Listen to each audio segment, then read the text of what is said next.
আসসালামু আলাইকুম এভরিওয়ান। আজকের মূল আলোচনার বিষয় হচ্ছে ফিনাস্টাইডের সাইড ইফেক্ট, তাছাড়া কিভাবে আপনি ফিনাস্টাইড ব্যবহার করলে কোনো প্রকার সাইড ইফেক্ট হবে না, এবং বাংলাদেশের মার্কেটে সবথেকে স্বল্প মূল্যে এবং ভালো ফিনাস্টাইড কোনটি, এবং ফিনাস্টাইডের নিয়ম অথবা সেবন কিভাবে করবেন এ বিষয়ে ডিটেলসে আলোচনা করব আজ। আপনারা দেখছেন তানজিম আসিফ ইউটিউব চ্যানেল, আমি আছি আপনাদের সাথে আসিফ। পুরো ভিডিওটি দেখলে আপনাদের ফিনাস্টাইড নিয়ে আর কোনো মনে প্রশ্ন থাকবে না, তাই ভিডিওটি একটু স্কিপ না করে দেখুন।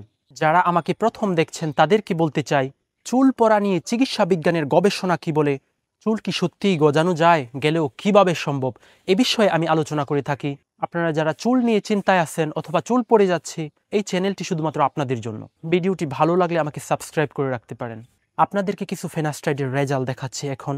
ফিনাস্টাইড একটানা কন্টিনিউ করলে আপনারা কীরকম রেজাল্ট পেতে পারেন একটু দেখেন উপরে। আমি আশা করছি আপনাদের যদি আগের কন্ডিশনটা এরকম থাকে তাহলে আপনাদের ফিনাস্টাইড একটি ভালো কাজ করবে। প্রথমেই ফিনাস্টাইডের সাইড ইফেক্ট নিয়ে বলার আগে আপনাদেরকে বলতে চাই, মিনক্সিডিল এবং ফিনাস্টাইড হচ্ছে আমেরিকান এফডিএ কর্তৃক অ্যাপ্রুভাল একটি মেডিসিন, যা বিশ্বের সকল দেশের ডক্টরদের সাজেস্টকৃত ঔষধ চুলের জন্য।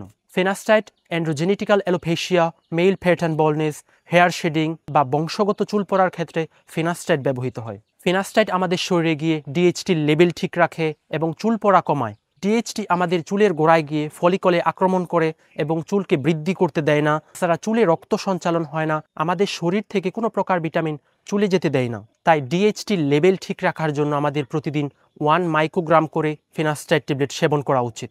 এখন আপনাদেরকে বলবো ফিনাস্টাইডের সাইড ইফেক্ট নিয়ে। 18 বছরের নিচে পুরুষদের জন্য ফিনাস্টাইড ট্যাবলেট না। এই মেডিসিন শুধুমাত্র অ্যাডাল্ট পুরুষদের জন্য। তাছাড়া মেয়েরা এই ট্যাবলেট খেতে পারবে না। বিশেষজ্ঞ ডার্মাটোলজিস্ট তাছাড়া হেয়ার ট্রান্সপ্লান্ট সার্জেন্টরা বলে 100% পুরুষদের ক্ষেত্রে 2% মানুষের সাইড এফেক্ট হতে পারে। যদি আপনার এরকম সাইড এফেক্ট হয় তাহলে ওষুধটি সেবন করা যাবে না। সাইড এফেক্টগুলো হলো সেক্স টাইমিং কমে যাওয়া বা শারীরিক অক্ষমতা। তাছাড়া হালকা যদি বুকে ব্যথা হয় ফিনাস্টাইড খাওয়া ছেড়ে দিবেন।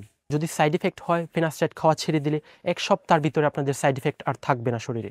আর যারা ফিনাস্টাইড কন্টিনিউর পরে দেখবেন আপনাদের কোনো সাইড ইফেক্ট হচ্ছে না, তারা আপনারা ফিনাস্টাইডটি কন্টিনিউ করবেন।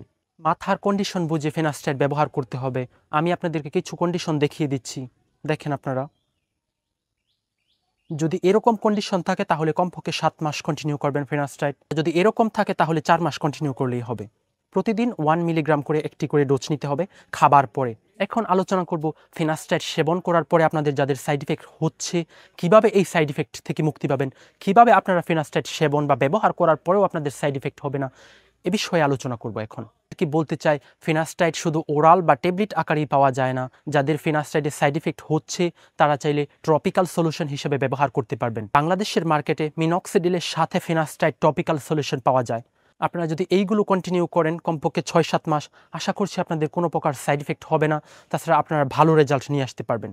এখন আলোচনা করব বাংলাদেশের মার্কেটে সবচেয়ে স্বল্প মূল্যে এবং ভালো ফিনাস্টাইড কোনটি। দেশের মার্কেটে অথবা স্বল্প মূল্যে যেই ফিনাস্টাইড ট্যাবলেটটা পাওয়া যায় তা হচ্ছে recur Beximco pharmaceutical limited 1 microgram এটা। তাছাড়া বাংলাদেশে আরও ফিনাস্টাইড ট্যাবলেট পাওয়া যায়, ইন্ডিয়ান কিছু ভালো ফিনাস্টাইড ট্যাবলেট পাওয়া যায়, তার মধ্যে হচ্ছে ফিনেক্স। আপনারা চাইলে ফিনেক্সটাও খেতে পারেন, ফিনেক্সটাও ভালো কিন্তু প্রাইসটা একটু বেশি।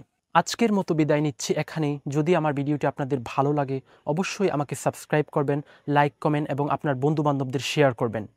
Take care, bye by.